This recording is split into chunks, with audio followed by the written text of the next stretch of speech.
함께 기도하시겠습니다. 우리의 마음과 삶의 왕이시오 주인 되시는 거룩하신 우리 아버지 하나님 감사합니다. 주 안에서 사랑하는 평택교회 형제 자매님들 일찍이 먼저 사랑하여 구원해 주시고 독생자 예수 그리스도의 귀한 보혈의 능력으로 값없이 구원하여 주시며 주님의 몸된 교회 안에서 하나님의 귀한 자녀와 귀한 일꾼 삼아 주신 것 감사드립니다. 우리 평택교회 형제 자매님들 주님 다시 오시는 그날까지 오직 말씀 안에 거하며 오직 말씀에 순종하며 주의 사랑으로 더욱 하나 되어 주의 영광과 복음과 교회를 위하여 더욱 수고하고 협력할 수 있도록 도와주시기를 원합니다. 우리 평택교회 형제 자매님들 서로 사랑하는 만큼 밖으로 온 천하보다도 소중한 많은 영혼들에게 복음을 더욱더 힘있게 전하게 도와주시고 특별히 10월 30일부터 계획되어 있는 대전도 집회를 통해서 더욱 많은 이뤄진 영혼들이 인도되고 구원받아 하나님께 영광 돌릴 수 있도록 더욱 귀하게 사용하여 주시기를 원합니다. 현재 칠레 선교 중에 계시는 배영기 담임 목사님과 선교팀 일행들과 함께해 주시고 선교의 결과로 그 해외의 어려운 주님의 몸된 교회들이 말씀 위에 더욱 굳건하게 세워질 수 있도록 도와주시옵소서. 해외에서 수고하고 애쓰시는 수많은 선교사님들 계십니다. 그 선교사님과 그 가정 그리고 많은 믿음의 지체들과 함께해 주시고 때마다 일마다 합당한 은혜로 채워주셔서 우리의 귀한 복음이 더 넓은 지역에 더 많은 이뤄진 영혼들에게 더욱 힘있게 전파될 수 있도록 우리를 귀하게 사용하여 주시기를 원합니다. 우리 가운데 여러 가지 환난과 핍박과 시험과 유혹과 고난과 고통 속에 힘겨워하시는 분들 많이 계실 줄 압니다. 경제적인 어려움으로 인해, 병약함으로 인해, 인간관계의 고통으로 인해, 기타 여러 환경적인 부분으로 힘겨워하시는 많은 분들, 그 상한 심령을 하나님께서 어루만져 주시고 사랑과 위로의 손길로 보듬어 주시며 어떤 상황, 어떤 형편에서든지 더욱 하나님만을 의지하는 법을 배우고 더욱 하나님께 무릎 꿇고 기도하는 법을 배워서 오직 믿음으로 승리하는 삶을 살아갈 수 있도록 도와주시옵소서. 이 한 시간을 자비로우신 은혜의 성령님께만 의탁합니다. 언제나 우리와 함께 하시며 때마다 일마다 도와주시는 예수 그리스도 이름으로 감사하며 기도드립니다. 아멘. 신약성경 빌립보서 1장을 보시겠습니다.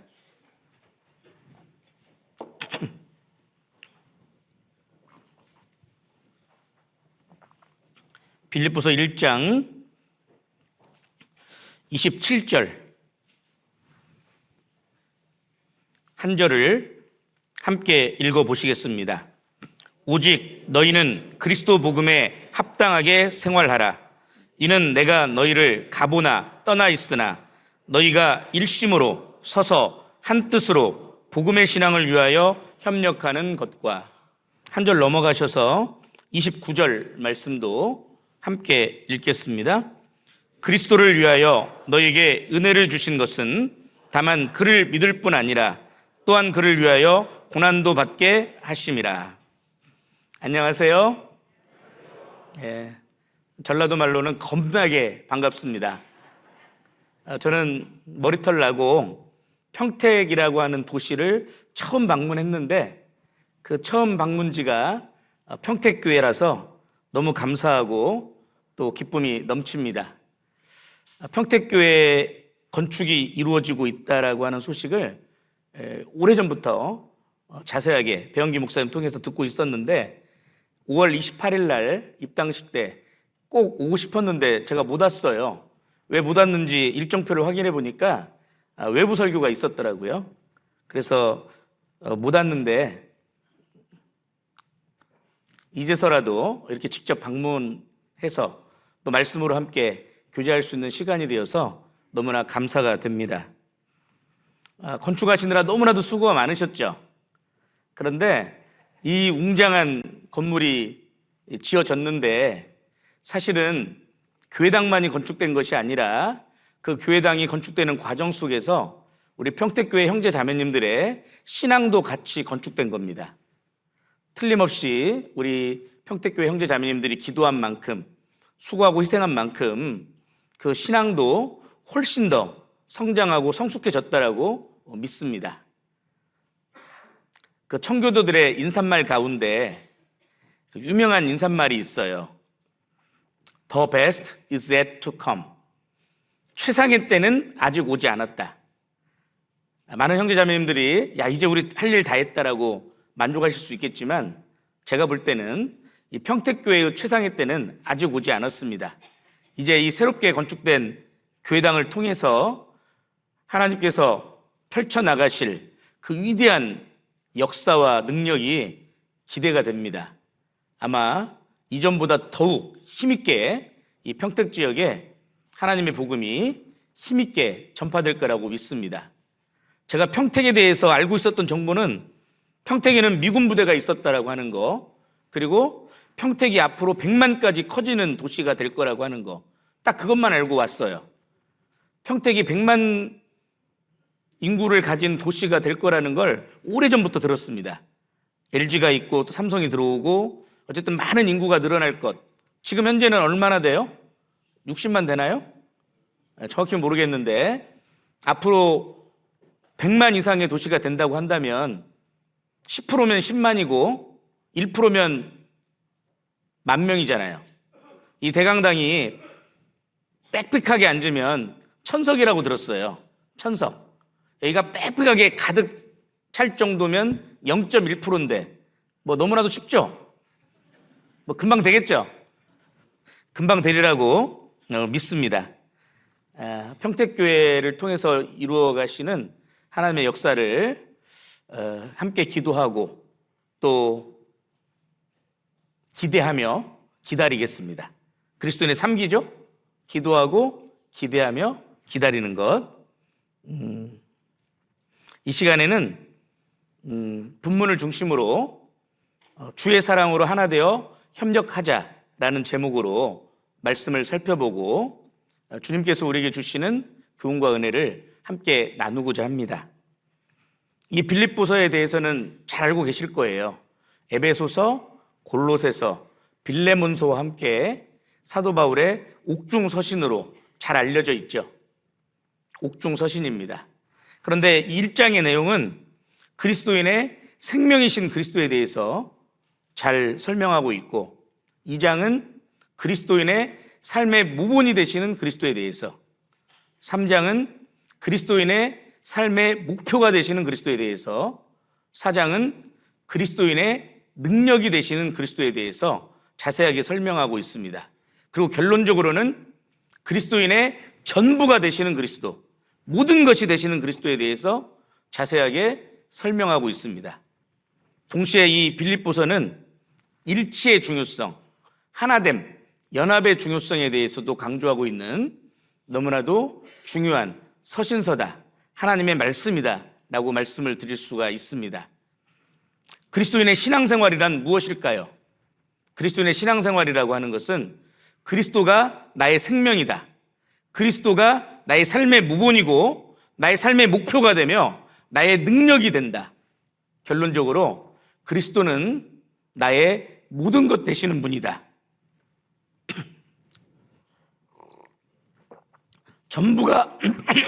전부가 되시는 그리스도다라고 하는 것을 인정하며 살아가는 삶이라고 할 수 있습니다.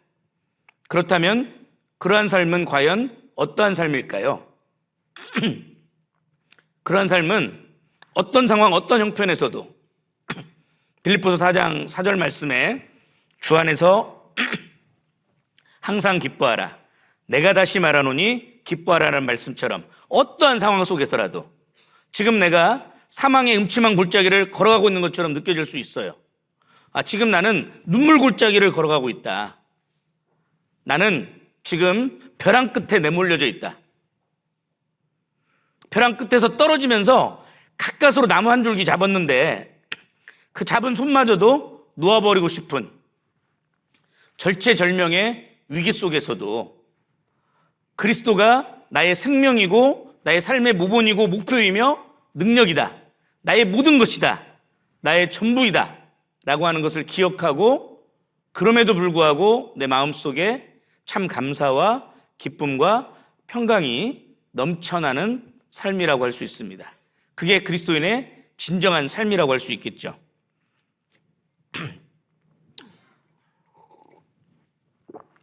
빌립보서 1장 27절 전반전 말씀을 제가 읽겠습니다. 오직 너희는 그리스도 복음에 합당하게 생활하라. 그리스도의 복음에 합당하게 생활하라. 원어적인 의미는 천국 시민권을 가진 사람답게 살아가라 라는 뜻입니다. 그리스도인이라면 정말 그리스도인 닮은 삶을 살아가라는 거예요. 하나님의 자녀라면 정말 하나님의 자녀다운 삶을 살아가야 된다는 거예요. 말뿐이 아니고 그리스도인의 삶의 목적과 우선순위에 합당한 삶, 그리스도인의 특권과 사명에 합당하게 살아가는 삶을 의미합니다. 그렇다면 그러한 삶은 과연 어떠한 삶인가 라고 하는 것을 그 이하에 자세하게 설명하고 있죠.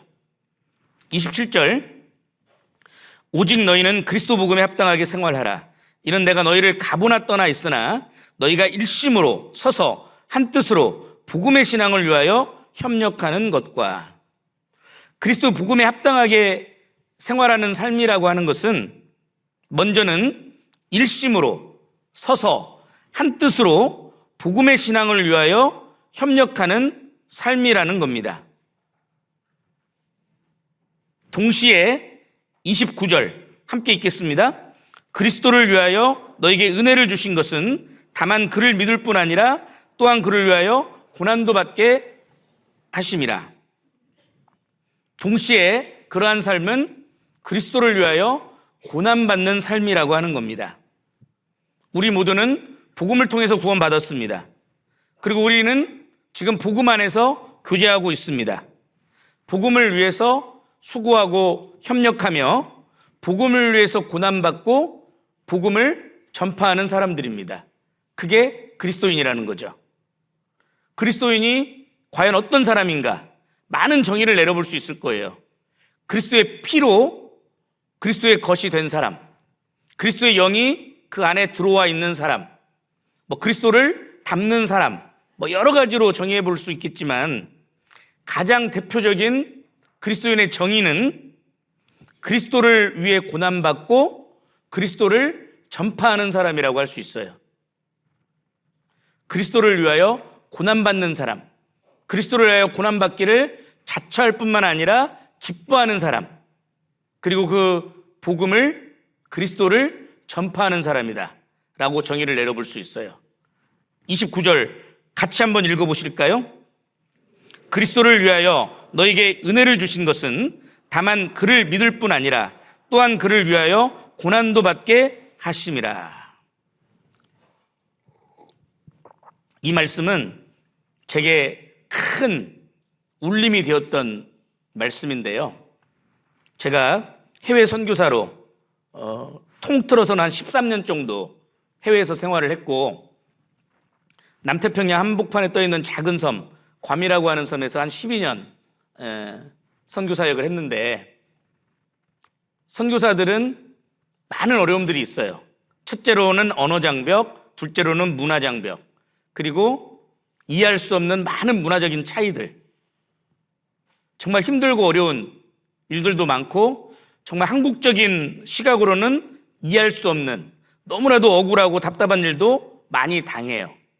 그래서 속상하기도 하고 분노하기도 하고 그런 어려움 속에서 한국에서 신앙생활 하시는 형제 자매님들을 떠올리면서 함께 교제하며 또 수고하며 봉사했던 것들을 떠올리며 위로받기도 하고 힘을 얻기도 하는데요.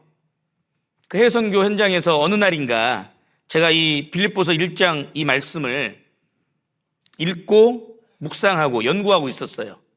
성경 여러 번역을 펼쳐놓고 비교하면서 읽고 묵상하며 연구하고 있었어요. 근데 이 빌립보서 1장 29절 말씀을 아주 집중해서 묵상하고 있는데 한 영어 성경 번역을 보다가 지금도 잊혀지지 않을 만큼 제 가슴에 전율이 일 정도로 큰 어떤 교훈을 받고 큰 감동을 받았던 그 순간이 있습니다.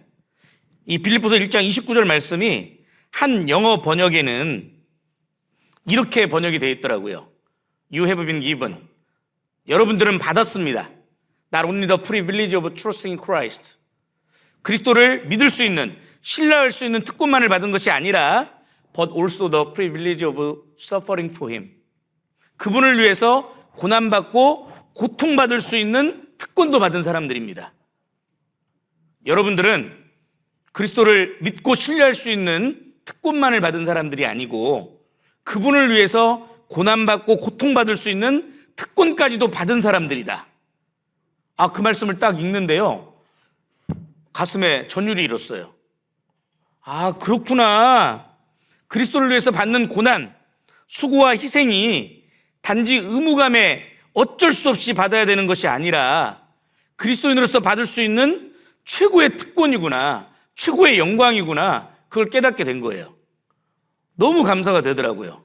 막 기쁨이 넘치더라고요. 그렇지. 이게 어쩔 수 없이 받는 고난이 아니구나.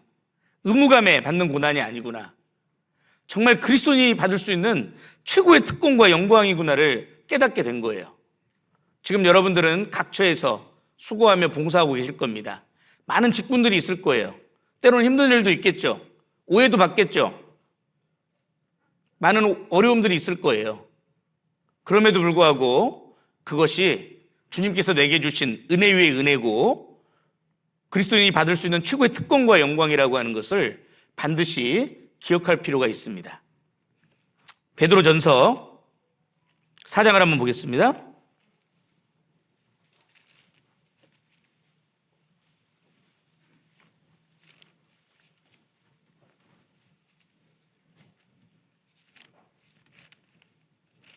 (13절)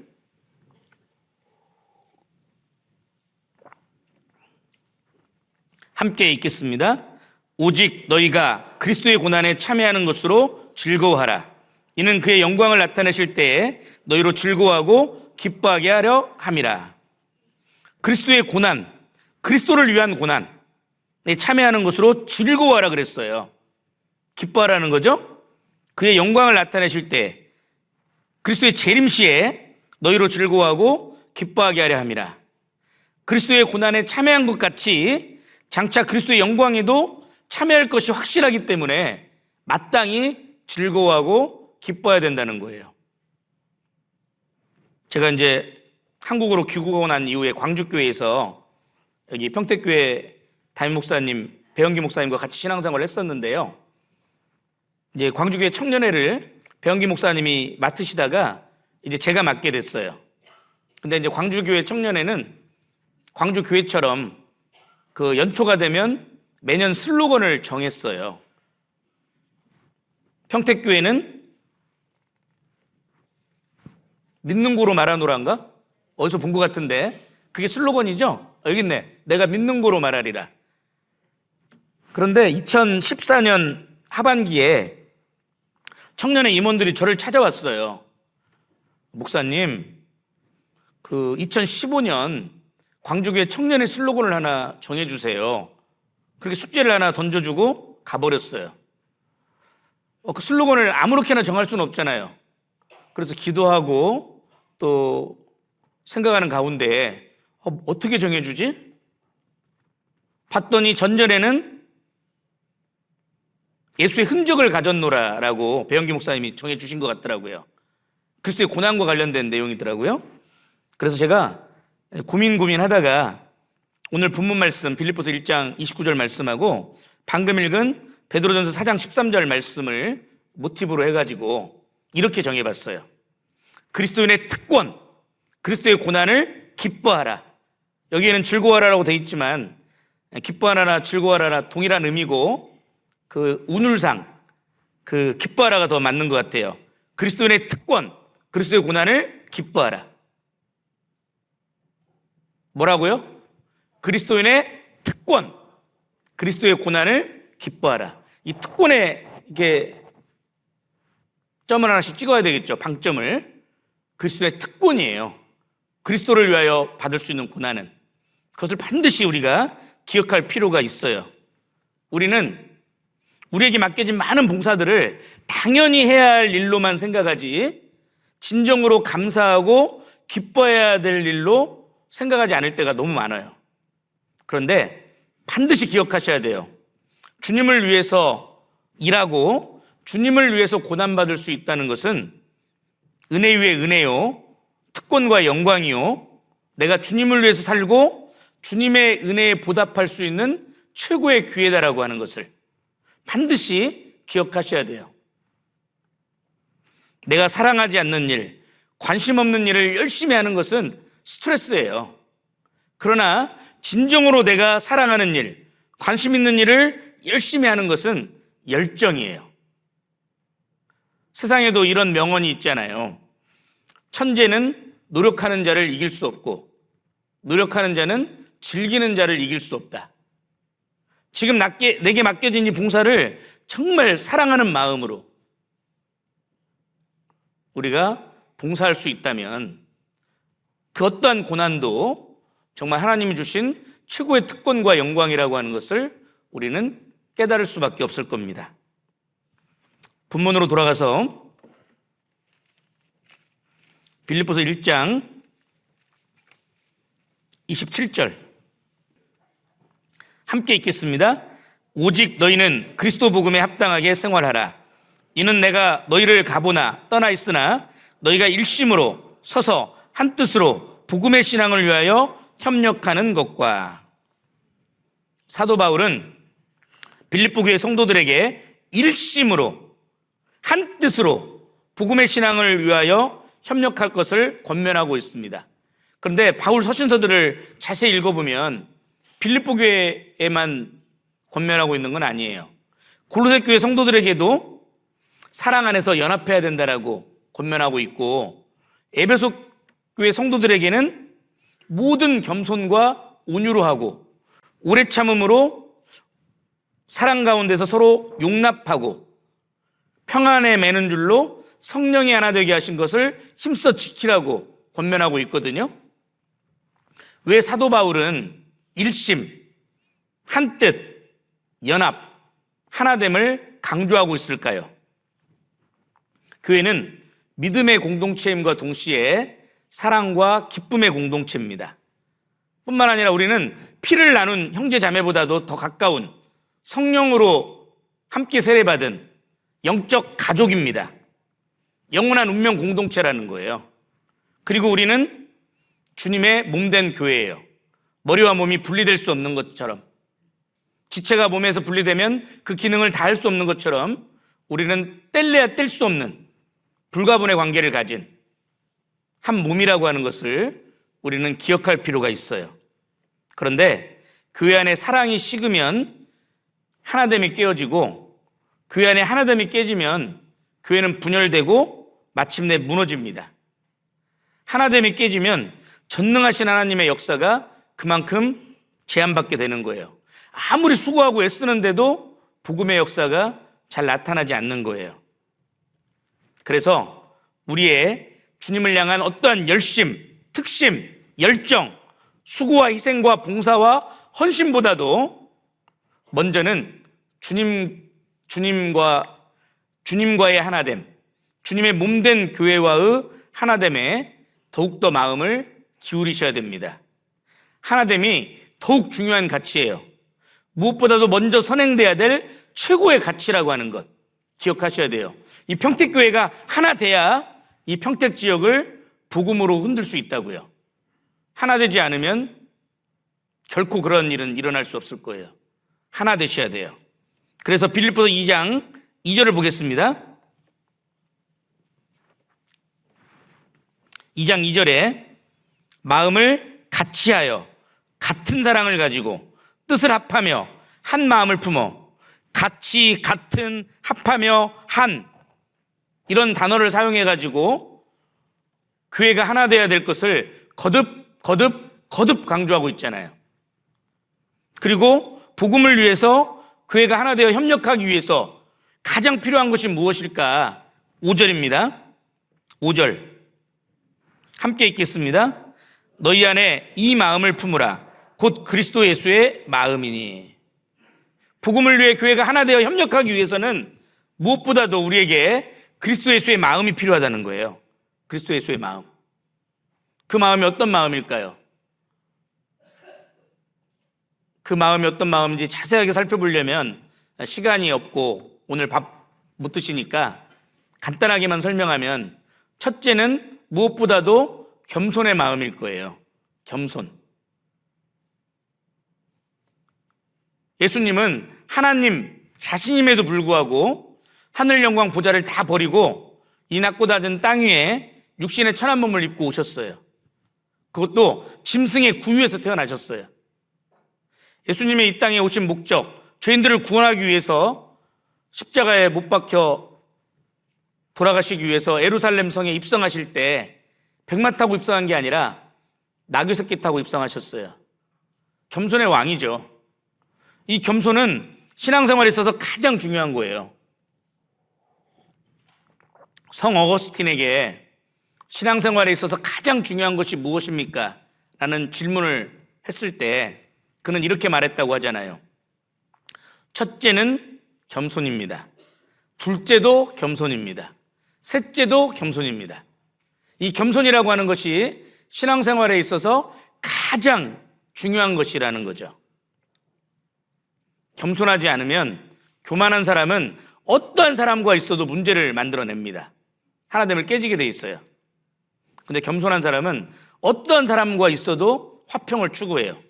피스메이커가 되는 거예요. 교만은 패망의 선봉이라고 말씀하시잖아요. 겸손은 존귀의 앞잡이다.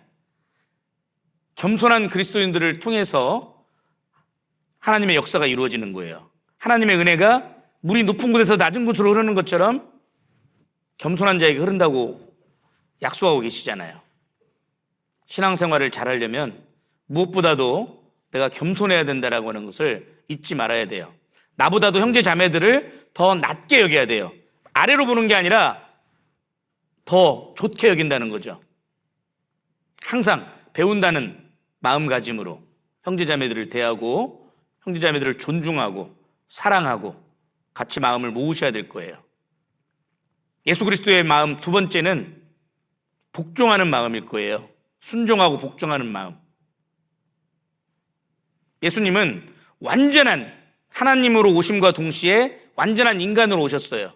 신학적인 용어로는 예수님의 신성과 인성, 디비니리와 휴머니리인데, 예수님은 하나님이니까 죽은 자도 살렸던 거예요. 그런데 인간이기 때문에 목마르시면 마셔야 됐고, 배고프면 드셔야 됐고, 피곤하시면 주무셔야 됐거든요. 우리가 느끼는 모든 고난과 고통도 예수님도 실제로 느끼셨거든요. 그러니까 예수님께서 겟세마네 동산에서 3번이나 동일한 기도를 하셨잖아요. 땀방울이 핏방울이 되도록 기도하셨잖아요. 아바 아버지여, 할만하시거든 이 쓴 잔을 내게서 물러가게 하옵소서. 그러나 내 원대로 마옵시고 아버지의 원대로 되기를 원하시나이다. 그 기도를 통해서 그 육신의 연약함을 극복해내신 거잖아요. 그 순종하고 복종하는 마음이 우리 신앙생활에 얼마나 중요한지 아세요? 그리스도인들에게 물어봅니다. 순종이 제사보다 낫다라는 말씀을 모르는 그리스도인은 한 사람도 없어요. 그러나 실제적인 삶 속에서는 순종이 안 되고 복종이 안 돼요. 하나님, 날라오는 돌은 일단 피하고 봐야죠. 발등에 붙은 물은 일단 끄고 봐야죠. 많은 핑계가 생겨요. 순종하지 못해요. 찰스 스펄전은 지연된 순종은 순종이 아니다 그랬어요. 교제를 합니다. 뭐 어떻게 해보시면 어떨까요? 그러면 목사님 기도해 볼게요. 물론 좋은 말이에요.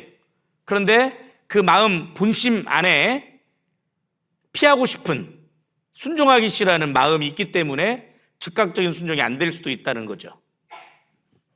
지연된 순종은 불순종이다. 부분적인 순종도 불순종이죠. 이스라엘 백성들이 광야에서 항상 불순종한 게 아니에요. 그렇지만 결국 그 성인 남자들 중에 여호수아와 갈렙을 제외하고는 다 죽고 가나안 땅을 못 밟았잖아요. 왜냐하면 부분적인 순종을 했기 때문에 그래요. 우리도 그런 경우가 많죠. 내가 순종할 수 있는 부분은 순종이 되는데 내가 순종이 안 돼, 공감할 수 없는 부분들은 순종하지 못하잖아요. 그래서 성경은 순종하라는 말씀도 있지만 복종하라는 말씀도 있거든요. 주님은 십자가에 내어 죽기까지 순종하고 복종했거든요. 순종하는 그리스도인은 결코 망하지 않을 거예요. 어떤 큰 죄를 지었다 하더라도 그는 진실로 회개하고 돌이킬 수 있는 기회가 주어질 수 있어요. 그러나 순종하지 않는 그리스도인은 결국은 무너질 수밖에 없는 겁니다. 그리고 그리스도의 마음 세 번째는 희생하는 마음일 거예요. 희생하는 마음. 자기 몸을 십자가에 내어 죽기까지 희생하셨죠. 모든 뼈가 어그러지고 혀는 이틀에 붓고 마음은 촛밀처럼 녹았죠. 모든 물과 피를 쏟으셨잖아요. 6시간 동안 중환고통을 당했잖아요. 예수님 말씀하셨죠. 한 알의 밀이 땅에 떨어져 죽지 아니하면 한 알 그대로 있고 죽으면 많은 열매를 맺는 것처럼 주님이 한 알의 밀로 이 땅에 오셔서 죽으셨고 그리고 우리는 그 예수님의 자취를 따라가는 사람들이잖아요. 그리스도인이잖아요. 그리스도가 우리 안에 들어온 사람들이잖아요. 그리스도의 것이잖아요.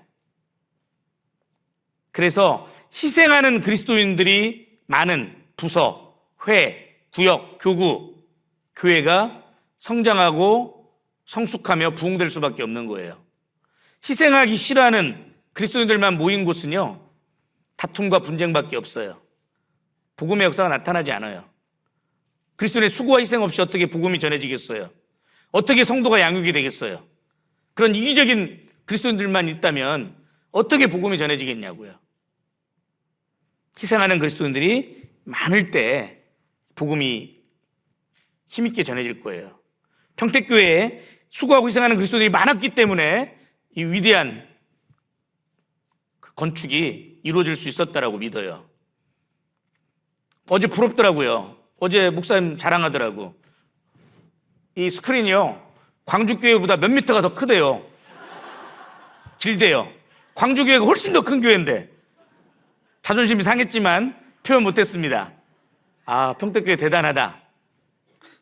어떤 성도님이 또 헌금을 해주셔서 귀한 헌금을 또 이런 복음에 투자를 하셨다라고 믿어요.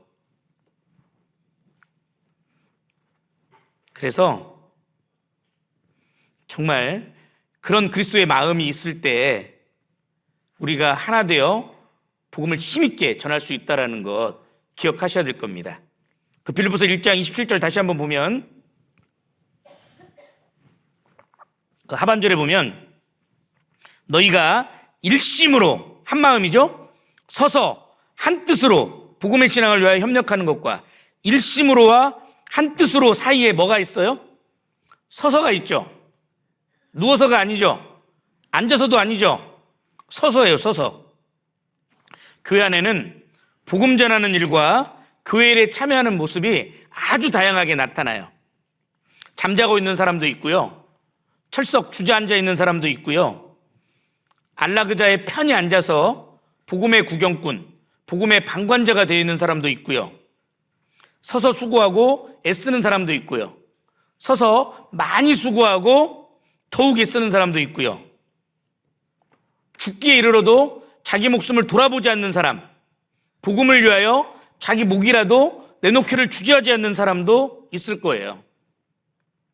아마 머릿속에 다양한 형제자매님들의 얼굴이 스쳐 지나갈 거예요.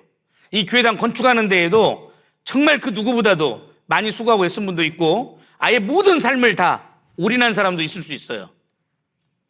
초창기 교회 역사 때 교회당 건축이 일어나면 집 있는 사람은 집을 팔아서 헌금을 했고 전세 사는 사람은 전세금 빼가지고 사글세로 옮기면서 헌금을 했고 그랬다라는 얘기들을 들어보셨어요?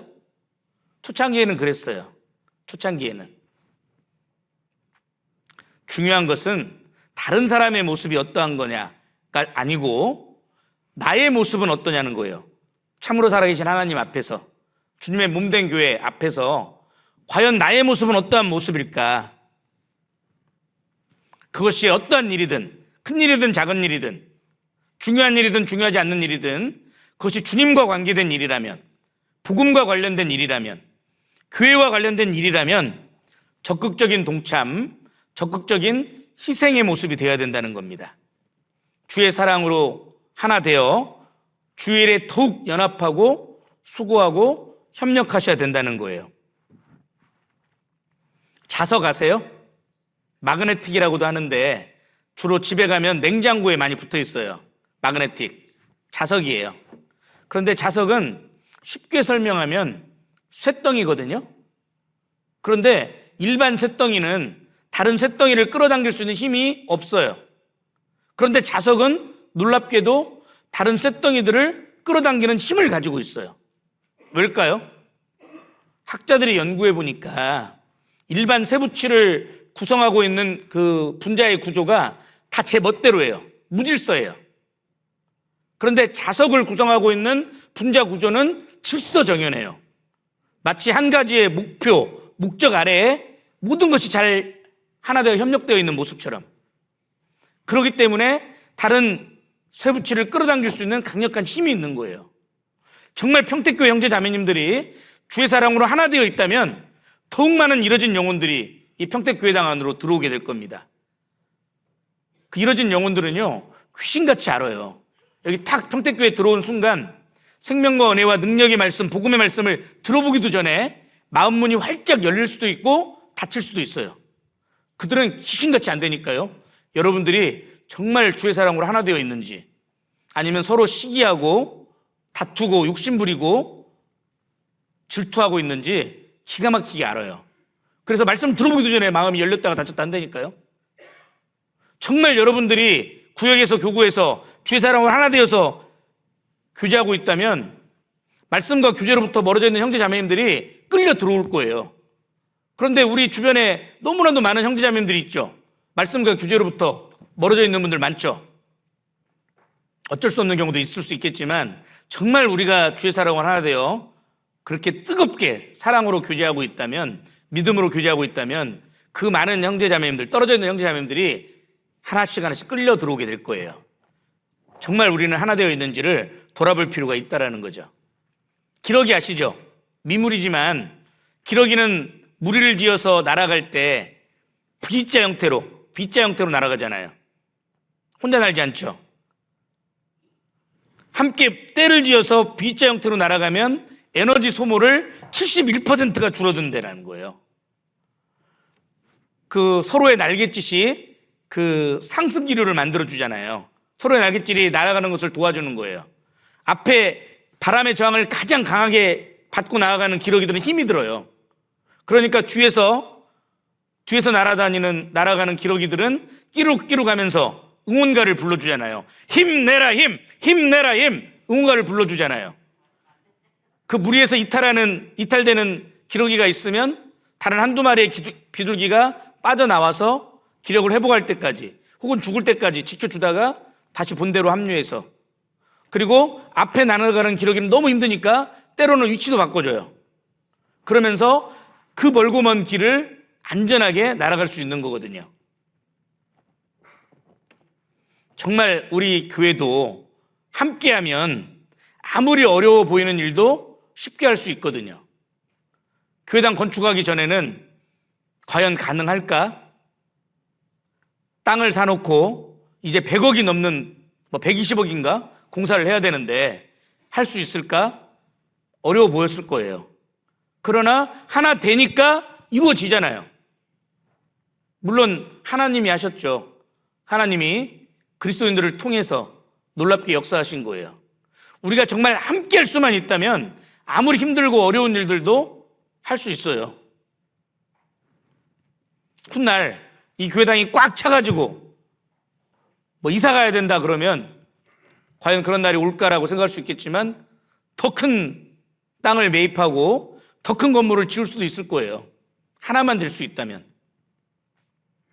누가복음 5장에 보면 특별히 협력의 중요성을 일깨워주는 그런 사건들이 기록되어 있는데 뭐 다 소개하기에는 시간이 없고 한 가지 사건을 언급하면요, 우리가 잘 아는 사건이에요.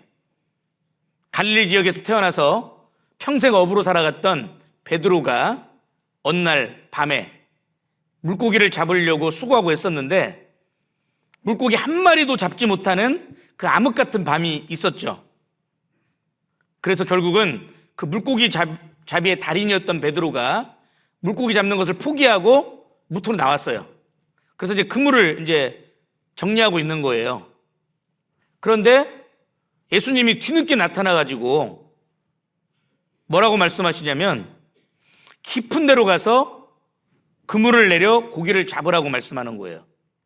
그런데 그것은 일반적인 상식을 가진 사람의 생각으로는 말도 안 되는 말씀이거든요. 그리고 베드로는 어부예요. 고기잡이의 달인이라고요. 갈릴리 지역에서 태어나서 평생 어부로 먹고 살았다고요. 근데 예수님은요, 아버지가 목수예요. 그리고 본인도 목수예요. 뭐 집 짓는 거, 가구 만드는 거면 예수님이 더 잘할 수 있지만 물고기 잡이에 있어서는 베드로가 훨씬 잘 알잖아요. 베드로는 얼마든지 합리적으로, 논리적으로, 설득력 있게 예수님의 명령에 반박할 수도 있었을 거예요. 자비를 좋아하는 분들은 그 물고기가 잘 잡히는 시간대가 이른 아침이 아니고 밤이라 그래요. 그러니까 밤낚시 많이 가는 거예요. 그리고 너무 깊은 곳에는 물고기가 없대요. 적당히 깊은 데 있지. 그리고 이제 해가 떠가지고요, 배 그림자 때문에 물고기 도망간다는 거예요. 그런데 놀라운 것은 이 베드로의 위대함은 전혀 상식에도 맞지 않는 예수님의 명령이지만 이 베드로는 어떻게 반응했어요? 밤이 맞도록 수고를 하였으되 얻은 것이 없지만은 말씀에 의지하여 내가 그물을 내리리이다. 그랬더니 어떻게 됐어요? 기적이 연출된 거예요. 물고기가 너무나도 많이 잡힌 거예요. 끌어올릴 수가 없어요. 너무 무거워서. 그대로 두면 그물이 찢어진 그물 사이로 물고기들이 다 빠져나가게 생긴 거예요. 그래서 건너편에 있는 동무들에게 도움을 요청했어요. 협력을 요청했어요. 그래서 그 동무들이 와가지고 도와서 같이 끌어올렸죠. 그래서 물고기가 얼만큼 많이 잡혔냐? 한 배가 아니라 두 배가 거의 물에 잠길 정도로 많이 잡힌 거예요. 기적이 연출된 거예요. 여러분들 반드시 기억하십시오. 불신은 반드시 불순종을 낳습니다. 당장은 내가 원하는 것을 얻을 수 있고 내가 가고 싶은 곳에 마음대로 가고 하고 싶은 일을 마음대로 할 수 있어요. 일이 잘 되는 것처럼 보일 수 있어요. 그런데 결국에는 하나님의 징계를 이끌어내는 거예요. 그런데 신앙은, 믿음은 반드시 순종을 낳는 거예요. 당장은 내가 원하는 거 못 얻을 수 있어요. 당장은 내가 가고 싶은 곳에 마음대로 못 갈 수 있어요. 하고 싶은 일을 마음대로 못 할 수 있어요. 일이 잘 안 풀리는 것처럼 보일 수 있어요.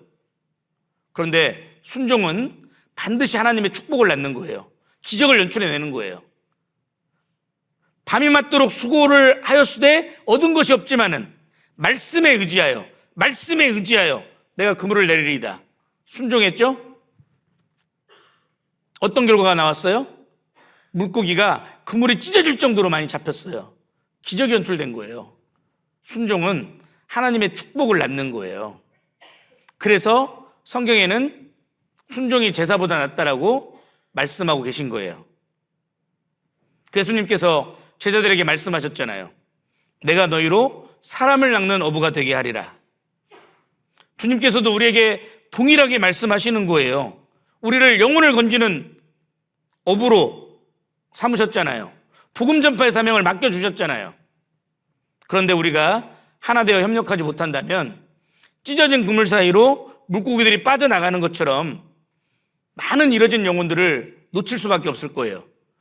우리가 정말 하나 되기만 했다면, 같이 협력하기만 했다면 건질 수 있었던 수많은 영혼들이 찢어진 그물 사이로 빠져나가는 물고기처럼 쭉쭉 빠져나가게 될 거예요. 그래서 하나됨과 연합이 중요한 거예요.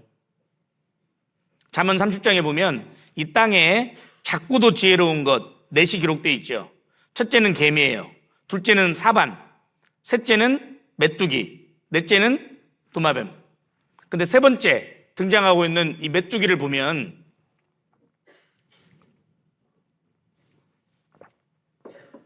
메뚜기에게는 임군이 없는데 바람에 민감한 메뚜기 하나가 탁 날아오르면 순식간에 모든 메뚜기 떼가 같이 날아올라요.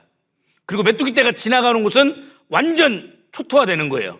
푸른 기는 하나도 남기지 않아요. 완전히 초토화돼요. 마치 작은 다이너마이트 하나에 엄청난 폭발력이 있는 것처럼, 작은 핵탄두 하나가 도시 하나, 국가 하나, 대륙 하나를 날려버릴 수 있는 것처럼 엄청난 파괴력을 가지고 있어요. 그런 모습은 죄와 세상과 구별되어서 때를 지어 나아가는 교회의 모습이라고 할 수가 있어요. 대전도 집회, 하계수양회, 교회당 건축, 교회 크고 작은 많은 일들에 교회가 세상과 구별되어 때를 지어 나아가는 모습이에요. 놀라운 역사가 나타나잖아요. 엄청난 역사가 나타나잖아요. 많다면 많고 적다면 적은 수인데 이 숫자가 이렇게 위대한 교회당 건축의 역사를 이뤘잖아요. 마치 메뚜기, 때를 지어 나아가는 메뚜기 떼처럼 움직였기 때문에 가능했던 거죠. 교회의 그 많은 일들을 우리는 한 마음과 한 뜻으로 기도하고 협력해야 되는 거예요. 특히 복음 전하는 일에 있어서는 더욱 하나 되어 협력하셔야 돼요. 왜냐하면 이 복음 전파라고 하는 것은 우리 모두의 삶의 목적이요 존재 이유이기 때문이에요. 지금 우리가 호흡하고 있는 이유, 우리 심장이 지금 멈추지 않고 우물아졌다 펴졌다를 반복하면서 온몸의 피를 순환시키는 이유이기 때문이거든요. 하나님이 우리를 구원해서 바로 천국으로 데려가실 수 있으셨을 거예요. 그런데 그렇게 하지 않으셨죠. 우리를 이 땅에 남겨두신 이유가 있다는 거예요. 그게 복음 전파예요. 동시에 이 복음 전파는 모든 그리스도인의 사명이기 때문이에요. 사명이 뭔지 아세요? 사명은 그리스도인의 생명보다도 더 소중한 거예요. 여러분들이 가지고 있는 것 중에 가장 소중한 게 뭐예요? 생명이에요? 아니에요. 사명이에요. 모든 그리스도인들에게는 자기 생명보다도 더 소중한 그 무엇이 생겼어요. 그게 사명이에요. 그래서 사도 바울이 간증하잖아요. 나의 달려갈 길과 주 예수께 받은 사명, 곧 하나님의 은혜의 복음을 증거하려 하면은 나의 생명을 조금도 귀한 것으로 여기지 아니하노라. 사명이 생명보다 더 소중하기 때문이었어요. 그게 사도 바울만의 간증이냐고요. 모든 그리스도인의 동일한 간증이어야 되거든요. 특별히 하계수양회와 전도집회는 춘추계 수양회도 마찬가지고요. 하나님의 은혜의 복음을 전하고 하나님을 찬양하며 그리스도인의 믿음을 더욱 성장시키고 성숙시켜 줄 수 있는 최고의 기회입니다. 은혜 위에 은혜입니다. 어쩌면 식어져 있을지 모르는 그리스도인의 소명과 사명의 불꽃을 다시금 뜨겁게 타오르게 할 수 있도록 우리 마음을 격동시켜주는 최고의 기회가 되는 거예요. 그래서 하계수양에 참석하시는 분들, 춘추계 수양에 참석하신 분들은 새로운 힘이 생겼을 거예요. 더 힘있게 살아갈 수 있는 그런 용기를 가지게 되었을 거예요. 주님을 향한 더욱 뜨거운 사랑, 복음을 위한 더욱 뜨거운 열정을 품고 때를 얻든지 못 얻든지 항상 말씀을 전파해야 되는 거예요. 전도의 열정을 가지셔야 되는 거예요. 동시에 그 귀한 역사에 감사함과 자원함과 즐거움과 기쁨으로 참여하고 열정적으로 땀 흘리고 수고하며 봉사하셔야 돼요. 열정을 가지셔야 돼요. 이 세상적으로는 조금 손해봐도 괜찮아요. 경제적으로 좀 손해보면 처음에는 속상하고 마음이 아프지만 시간이 지나면 괜찮아져요. 그러나 내가 어떠한 경우든 결코 신앙적으로는 내가 결코 손해보지 않겠다라고 하는 열심, 선한 열정을 가지셔야 돼요. 뜨거운 열정, 나아가서는 지속적인 열정을 가질 필요가 있어요. 10월 30일부터 또 2023년 아마 마지막 대전도 집회가 계획되어 있는 것 같은데요. 이 열정이라는 이 단어의 헬라어 원어는 하나님과 라는 단어와 아내라고 하는 단어의 합성어예요. 하나님 안에 거할 때 우리는 신앙의 열정을 유지할 수 있어요. 마치 베데스다 연못이 동할 때 어떤 환자라도 집어넣으면 나을 수 있는 것처럼 성령의 역사가 나타나는 그곳에 함께할 때 우리의 신앙의 열정이 뜨겁게 유지될 수 있다는 거예요. 열정이라는 영어 단어가 패션이에요. 많이 들어보셨죠? 패션 오브 크라이스트라는 영화 보셨죠? 우리 전도 집회 때마다 편집해서 복음 증거할 때 많이 틀어주는 영상이잖아요. 패션 오브 크라이스트. 근데 패션 오브 크라이스트라는 영화가 수입되어서 개봉될 때 한국어로 어떻게 번역이 되었냐면 그리스도의 순환으로 번역이 됐어요. 그런데 이 패션이라는 영어 단어는 가장 많이 사용되는 단어의 뜻이 첫 번째 열정이고 두 번째가 고난, 순환이라는 단어거든요. 그러니까 그리스도의 열정으로 번역해도 조금도 문제가 없어요. 그런데도 그리스도의 순환으로 번역을 했더라고요. 왜 그랬을까? 제 나름대로 묵상을 해봤어요. 그리고 이렇게 생각을 했어요. 하나님 아버지의 마음, 예수 그리스도의 십자가의 사랑, 십자가의 의미, 그 고통의 크기와 의미를 깨달은 사람만이 주님을 위한 열정적인 삶을 살 수 있구나. 자기 생명도 아끼지 않고 순교까지도 각오하며 살아갈 수 있구나. 그 십자가의 의미, 그 고통의 크기와 의미를 깨달은 사람이 그분을 위해서 진정으로 열정적인 삶을 살아갈 수 있는 거예요. 하나님께 귀 쓰임받은 사람들 치고 이뤄진 영혼들에 대한 열정이 없는 그리스도인은 단 한 사람도 없었어요. 이사야 16장을 한번 보겠습니다.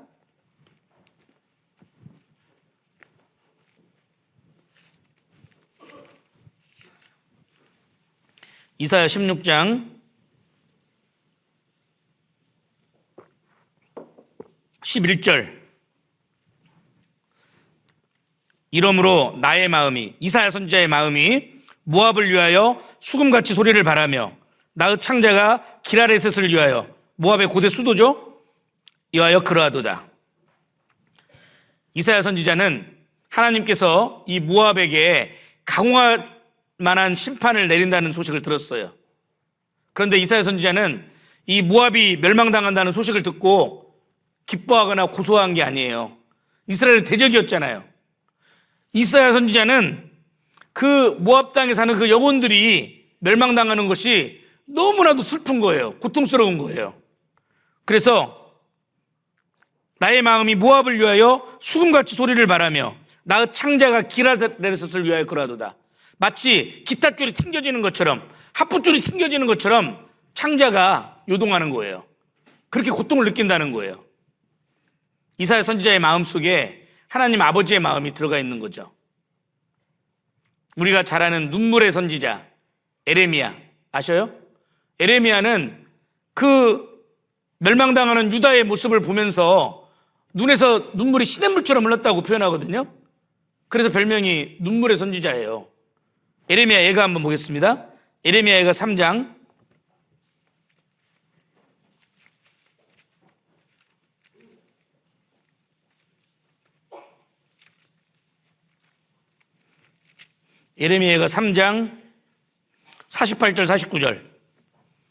48절 49절 함께 읽겠습니다.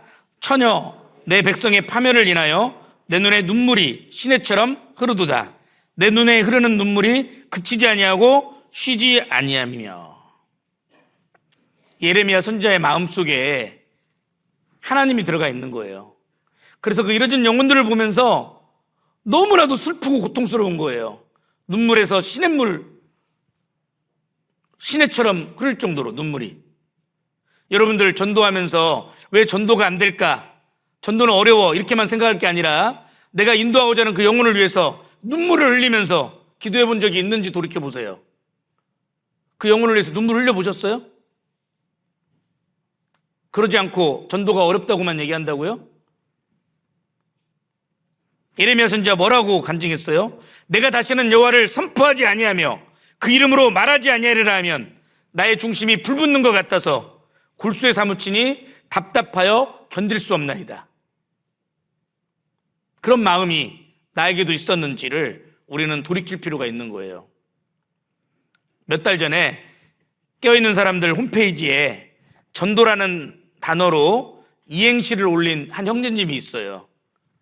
교훈이 돼서 제가 찾아와 봤는데 한번 운을 띄워보세요. 전하지 않으면 도무지 견딜 수 없습니다. 하나님 아버지의 마음을 알기에. 하나님 아버지의 마음을 안다면 차마 말하지 않을 수 없는 거예요. 입을 열지 않을 수 없는 거예요. 하나님 아버지의 마음을 안다면 우리는 복음을 전할 수밖에 없어요. 하나님이, 예수님이 포기하는 영혼은 없어요. 내가 포기하는 거지. 내가 한두 번 전하고 힘드니까, 자존심 상하니까, 귀찮으니까 내가 포기하는 거지. 하나님은 포기하지 않아요. 예수님도 포기하지 않아요. 누가복음 15장에 보면 들에 99마리 양을 두고 한 마리 양을 찾도록 찾아 나선다 그랬어요. 찾도록 찾아 나선다는 말은 결코 포기하지 않는다는 거예요. 찾을 때까지 계속 찾는다는 뜻이잖아요. 그런데 누가 포기해요? 내가 포기해. 내가. 그러면 안 된다는 거죠. 하나님 아버지의 마음은 예레미야 14장을 보겠습니다.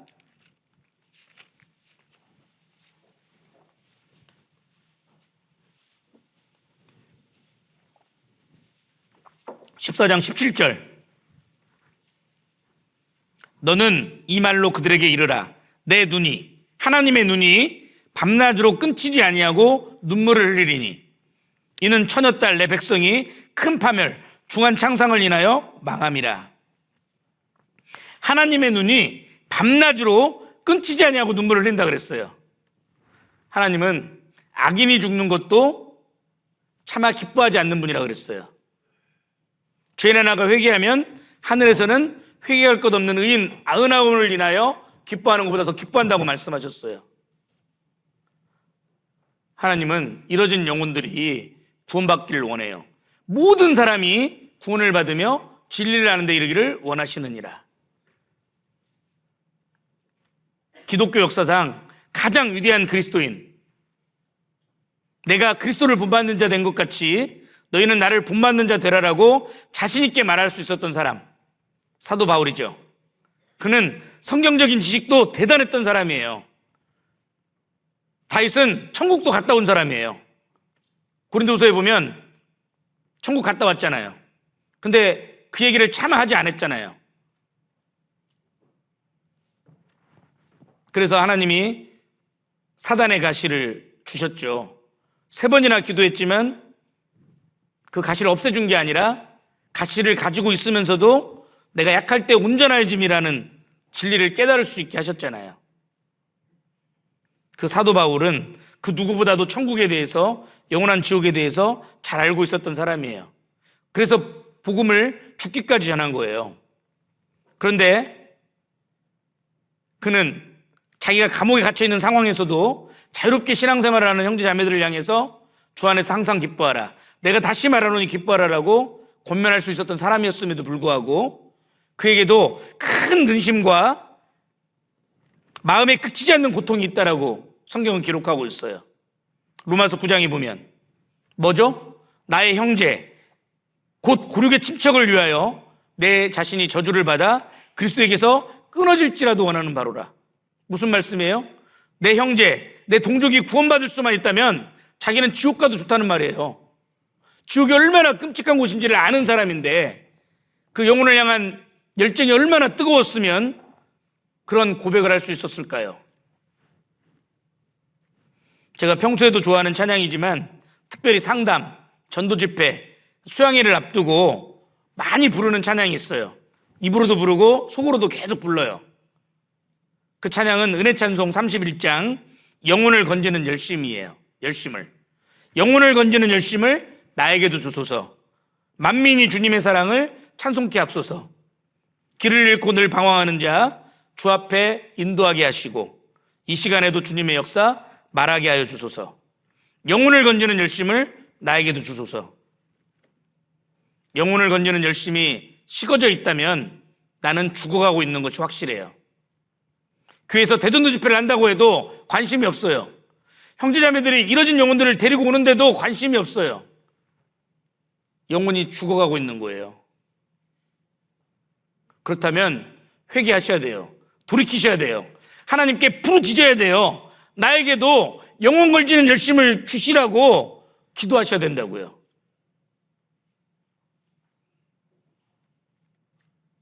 (10월 30일부터) 2023년 마지막 대전도 집회가 계획되어져 있습니다. 기도하고 있는 영혼들 있어요? 기도 부탁 올라온 그 명단을 보시면서 기도하고 계셔요? 기도에는 능력이 있다는 거 아셔요? 전지전능한 하나님의 능력을 이 낮고 낮은 땅 위에 내리는 것이 기도의 능력이에요. 존 낙스라고 하는 스코틀랜드의 복음 전도자는 기도하는 한 사람이 모든 민족보다 강하다라고 얘기했어요. 기도하는 한 사람이 모든 민족보다 강한 게 아니라 모든 군대보다도 강하다고 말할 수 있어요. 모든 군대보다도. 이런 유명한 기독교 명언이 있어요. 우리가 일할 때 일하는 것은 우리다. 그러나 우리가 기도할 때 일하시는 분은 하나님이시다. 우리가 기도의 능력을 믿고 정말 간절히 기도하고 믿음과 순종으로 나아가면 하나님이 들어주실 거예요. 난국불락의 성 여리고성도 무너졌잖아요. 정말 난국불락 같은 여리고성 같은 내 남편의 마음도 열릴 수 있어요. 그 어떤 강팍한 영혼들도 구원받을 수 있다고요. 제가 선교사 시절에 저에게 가장 큰 힘이 되었던 선교사님 중에 한 분이 데이비드 브레이너드라는 선교사거든요. 그분은 미국 인디언들에게 복음을 전했던 선교사인데 29살의 짧은 생애를 살고 하나님의 품에 안겼어요. 그렇지만 그는 역사 가운데 위대한 복음 전도자들에게 아주 강력한 영향력을 끼친 것으로도 유명해요. 조나단 에드워드나 찰스 스펄전과 같은 사람도 이 데이비드 브레이너드 선교사에게 아주 큰 영향을 받았거든요. 근데 그분의 일기장에 보면 이런 내용이 써 있어요. 그래서 저도 그 내용을 제 성경 앞표지에 써놓고 기회 날 때마다 보면서 계속 묵상했거든요. 정말 이런 마음으로 살아야 되겠다. 다짐하고 다짐했거든요. 그 일기장에 뭐라고 써 있냐면, 그리스도를 위해 영혼을 얻을 수만 있다면 어디에서 어떻게 살든 어떠한 고생을 겪어야 하든 전혀 상관하지 않았다. 나는 잠을 자면서도 이 일을 꿈꾸었고 깨어있을 때에도 제일 먼저 생각한 것은 이 일이었다. 그것은 이방인들을 회심시키는 것, 다시 말하면 구원시키는 일이었다. 나의 모든 소망은 하나님께 있었다. 영혼을 얻을 수만 있다면 어디에서 어떻게 살든 어떤 고생을 겪어야 하든 전혀 상관하지 않았다는 거예요. 잠을 자면서도 그 일을 꿈꿨다는 거예요. 얼마나 그 생각이 간절했으면. 영어 공부하거나 외국어 공부하다 보면 정말 잘하고 싶고 열심히 하면서 간절하면 그 언어로 꿈이 꾸어지거든요. 그래야 그 언어를 마스터할 수 있는 거예요. 잘할 수 있는 거예요. 얼마나 그 생각이 간절했으면 잠을 자면서도 꿈을 꾸었겠어요? 그리고 깨어있을 때도 제일 먼저 생각한 것은 그 일이었다는 거예요. 이방인들을 회심시키는 것, 구원시키는 것. 그리고 모든 소망이 하나님께 있었다고 고백하는 거예요. 이러한 마음이 우리 평택교회 형제 자매님들에게도 필요하다는 거죠. 그런 마음을 가지고 주의 사랑으로 더욱 하나 되어 주의 영광과 복음과 교회를 위하여 협력하는 삶을 살아가야 된다는 거예요. 거미줄도 결합하면 사자를 묶을 수 있다는 말이 있어요. 모기도 모아놓으면 천둥 소리를 만들어낼 수 있다는 말도 있어요. 우리 개인은 모두 다 부족하고 연약하며 어리석기까지 해요. 그런데 우리가 주님 뜻 안에서 주의 사랑으로 연합하고 협력할 때 거기에서 놀라운 성령의 역사가 나타나는 거예요. 그게 하나님의 능력이에요.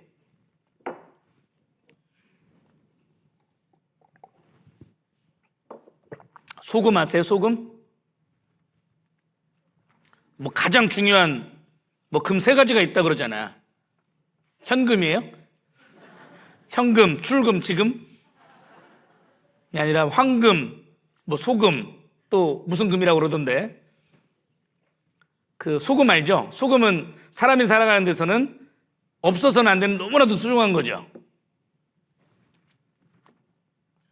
그런데 요즘은 뭐 소금 많이 먹으면 또 안 된다고 그러는데, 또 소금은 뭐 정제염을 먹으면 안 좋지만 죽염이나 천일염 이런 건 먹어줘야 된다라고 하는 연구 결과도 많은데, 어쨌든 소금이 없이는 우리는 맛을 낼 수도 없고 살아갈 수도 없어요. 근데 놀라운 것은 이 소금을 구성하고 있는 성분이 나트륨과 염소예요. 그 염화나트륨이라고 그러잖아요. 나트륨과 염소는 인체에 정말로 해로운 물질들이에요. 많이 먹으면 죽어요. 실험해보지 마세요. 저를 믿고.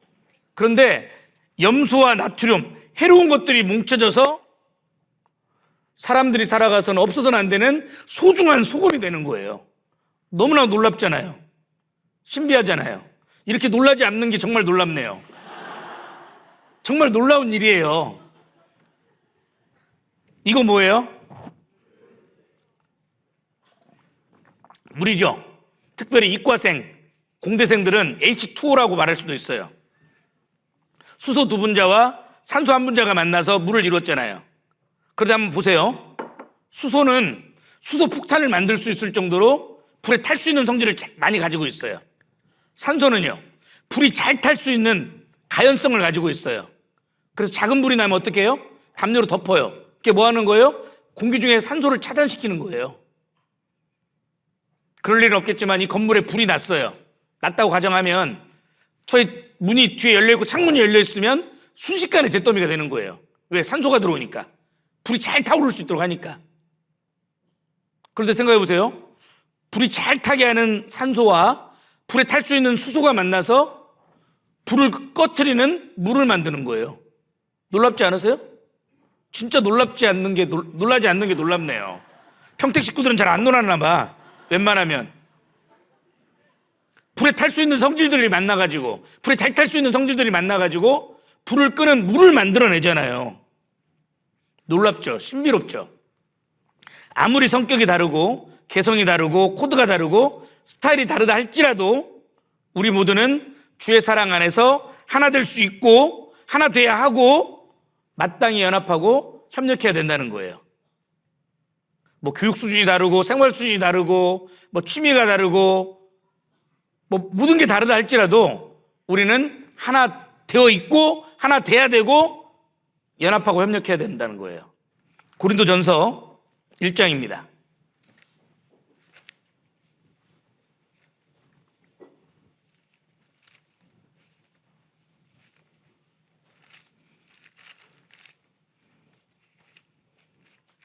고린도전서 1장 10절 함께 읽겠습니다. 형제들아, 내가 우리 주 예수 그리스도의 이름으로 너희를 권하노니 다 같은 말을 하고 너희 가운데 분쟁이 없이 같은 마음과 같은 뜻으로 온전히 합하라. 사도 바울은 고린도 교회 성도들에게 간절히 호소하고 있어요. 다 같은 말을 해야 된다. 너희 가운데 분쟁이 없이 같은 마음과 같은 뜻으로 온전히 합하라. 같은을 3번이나 반복하고 있죠. 그리고 온전히 합하라고 권면하고 있는 거예요. 이 온전히 합하라라는 이 말씀의 원어적인 의미는 부러지거나 제자리에 있지 않는 뼈를 고정시킨다는 의학 용어예요. 뼈가 부러지면 우리 뭐예요? 깁스한다 그러죠. 영어로는 캐스트인데 캐스트한다 그러는데 깁스를 하는 거예요. 생각해보죠. 뼈가 부러졌어요. 여기만 아파요? 온몸이 아파요? 온몸이 아파요. 몸의 지체가 하나 잘못됨으로 인해서 온몸에 병이 들고 죽을 수까지 있는 거예요. 맞아요? 맞아요. 왜 웃죠? 웃을 때 안 웃고 안 웃을 때 웃으는데?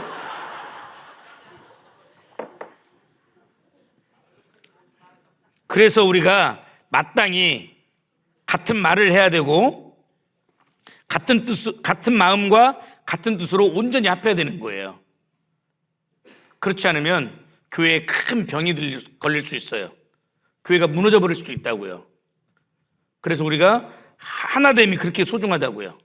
특별히 고린도 교회는 많은 문제가 있었잖아요. 바울파, 게바파, 베드로파, 아볼로파, 그리스도파가 나눠져 있었고 도덕적인 죄가 들어와 있었고 그래서 잠자는 자들이 많았고 잘못된 성경 지식이 있었잖아요. 그런데 놀랍게도 이 고린도전서 13장이 사랑장이에요. 왜 사랑장이 하필 성경 66권 중에서 고린도 전서에 기록되어 있을까요? 그들에게는 사랑이 없었기 때문이에요. 사랑이 없었기 때문에 그렇게 갈라질 수밖에 없었고 그렇게 많은 죄들이 들어올 수밖에 없었던 거예요. 정말 우리 평택교회가 주의 사랑으로 하나 되어서 주의 영광과 복음과 교회를 위하여 더욱 수고하고 협력하는 그런 교회가 되셔야 돼요. 그래서 정말 데살로니가 교회가 비록 많은 환난과 핍박이 있었고 그리고 교회가 세워진 지 얼마 되지 않았지만 평택교회 역사를 여쭤보니까 97년도에 생겼대요. 역사가 그렇게 오래됐다고도 할 수 없어요. 우리 교회 역사가 83년에 시작됐으니까 14년 후에 생겨진 교회잖아요. 그런데 그 데살로니가 교회에는 믿음의 역사와 사랑의 수고와 소망의 인내가 가득했죠. 그리고 그들은 마게도냐 지역, 오늘날 그리스의 북쪽 지역, 아가야 지역, 그리스의 남부 지역 그 모든 믿는 자들의 본이 되는 교회가 됐잖아요. 평택교회가 우리 전국과 전 세계에 있는 그 모든 교회들, 국내 227개 교회, 전 세계적으로 1105개 교회인가? 그 모든 교회에 믿는 자들의 본이 되는 교회가 된다면 얼마나 좋겠어요. 광주교회도 상당히 본이 되는 교회로 많이 알려져 있는데 이 평택교회 오니까 광주교회하고 비슷한 점들이 굉장히 많이 보이네요. 배영기 목사님이 광주교회에 오래 계셔서 그럴 수도 있지만 그래서 정말 우리 평택교회가 그리고 정말 전국과 전 세계 모든 믿는 자들의 본이 되는 교회로 우뚝 설 수 있는 그런 때가 오지 않을까요?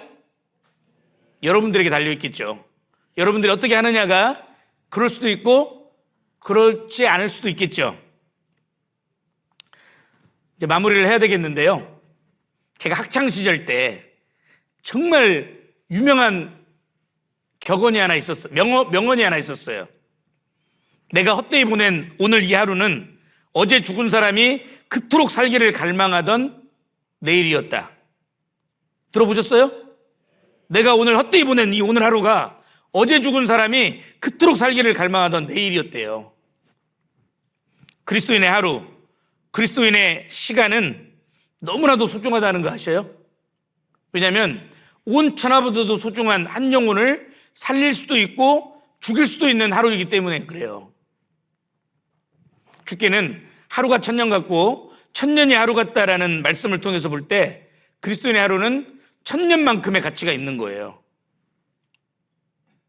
하나님이 우리에게 주시는 많은 선물 가운데 이 오늘이라는 시간, 이 현재라는 시간은 최고의 선물 중에 하나일 거예요. 예수님이 십자가에서 6시간 동안 중한 고통을 받고 모든 물과 피를 쏟으면서 우리에게 이 오늘이라는 시간을 선물로 주셨거든요.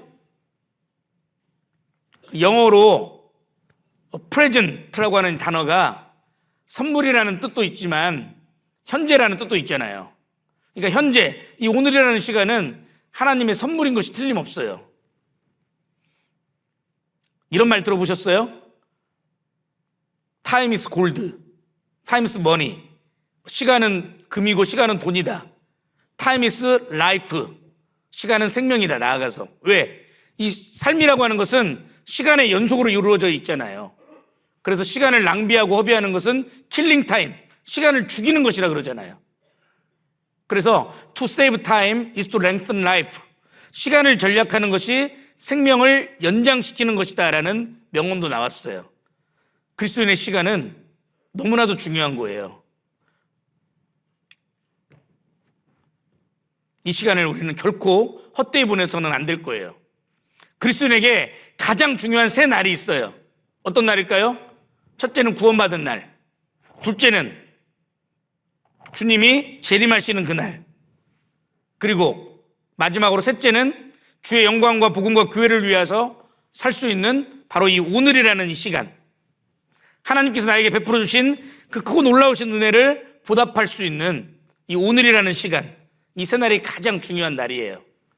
이 귀한 오늘 하루를 정말 주의 사랑으로 하나 되어 협력하는 가운데 주의 영광과 복음과 교회를 위하여 진정으로 가치 있고 의미 있는 삶을 살아가셔야 돼요.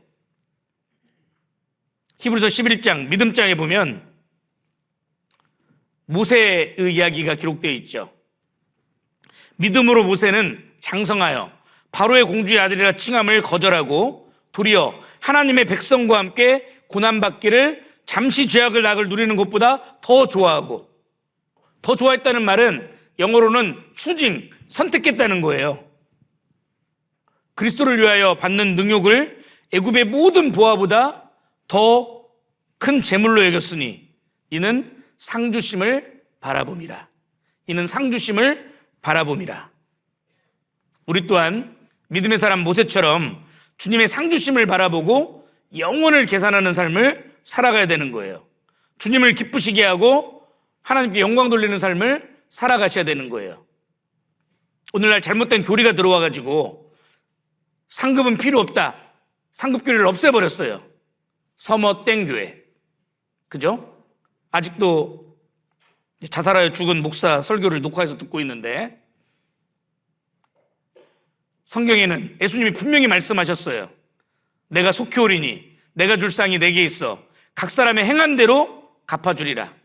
내 삶이 주님 만날 때 받을 영원한 영광, 상급, 기쁨을 결정짓게 될 거예요. 성경에 얼마나 많은 상이 기록되어 있어요. 많은 멸류관이 기록되어 있어요.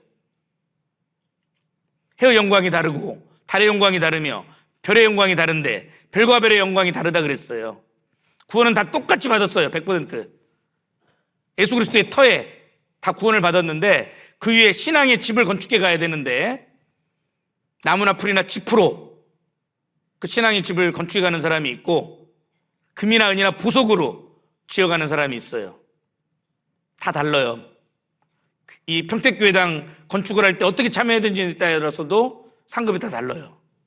하나님은 아주 의로우신 재판장이고 공정하신 분이기 때문에 각 사람의 행한 대로 죄인도 갚아주고 각 사람의 행한 대로 의인도 갚아주셔요. 정말 그 상을 우리도 바라보셔야 돼요. 영혼을 계산하는 삶을 살으셔야 돼요. 우리가 잘 아는 에콰도르에 복음 전하러 갔다가 복음을 전해보지도 못하고 그 식인종 창을 맞아 죽어서 순교했던 짐 엘리엇이라는 선교사를 아실 거예요. 미국 명문대학 휘튼 대학을 수석으로 졸업하고 부귀 영화 권세가 다 보장이 되었던 사람이에요. 그런데 그가 어느 날 모든 것을 포기하고 에콰도르로 복음 전한다고 친구들과 함께 떠났어요. 그런데 복음은 전해보지도 못하고 죽었어요. 그래서 미국이 난리가 났어요. 대서특필됐어요. 와로 웨이스트. 이 얼마나 쓸데없는 낭비인가. 그 전도유망한 젊은이가 선교하러 갔다가 죽음에서 돌아왔다. 난리가 났죠. 이 얼마나 쓸데없는 낭비인가. 세상 사람들 눈에는 그의 죽음이 낭비로밖에 안 보였어요. 그런데 훗날 그의 아내 엘리자베스가 그 기사를 쓴 기자에게 자기 남편의 일기장을 보여줬다 그러잖아요. 그 일기장에는 영원한 것을 얻기 위해 영원하지 않은 것을 버리는 자를 어리석다 말하지 말라. 이 나뭇개비 같은 나의 삶에 불을 붙여 주시옵소서. 나는 결코 오래 살기를 원하지 않습니다. 오직 하나님 안에서 가치 있는 삶을 살기를 원합니다. 그 식인종 마을에 복음이 결국은 정해졌고 그 식인종 마을에 그 추장이 목사가 됐다 그러잖아요. 그의 일기가 시대를 막론하고 주님을 위해서 살고자 하는 모든 그리스도인들에게 큰 도전과 격동과 감동이 되고 있잖아요. 여러분들의 어떠한 수고도 결코 헛되지 않음을 기억하셔야 돼요. 지금 이 순간에도 여호와의 기념책이 기록되어 있고 그리고 반드시 갚아주실 거예요. 우리가 잘 아는 고린도전서 15장 58절 말씀을 보면 그러므로 내 사랑하는 형제들아 견고하며 흔들리지 말며 항상 주일에 더 힘쓰는 자들이 되라. 이는 너희 수고가 주 안에서 헛되지 않은 줄을 알미니라. 결코 헛되지 않을 거예요. 오늘 이 평택교회 와서 보니까 너무나도 감사가 됩니다. 정말 많이 성장했고 그동안 성숙되었고 정말 부흥되었구나. 그런데 이 모습에 만족하시면 안 돼요.